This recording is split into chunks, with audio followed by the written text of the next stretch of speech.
Outra coisa que eu fiquei de cara, proibição agora dos pitbulls no Rio Grande do Sul.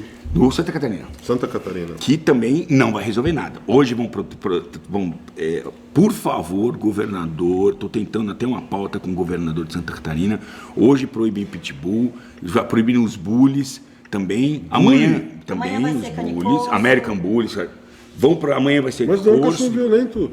Mas não é então por falta de conhecimento, porque alguém que assessora o governador disse que o problema é o pitbull e nunca foi o pitbull. O problema são as pessoas.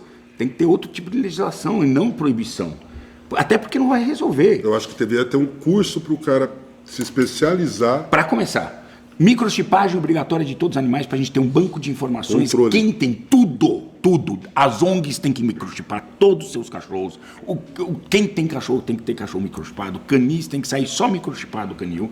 Do coisa. A gente microchipa, não microchipa nossos cachorros todos aqui. Todos.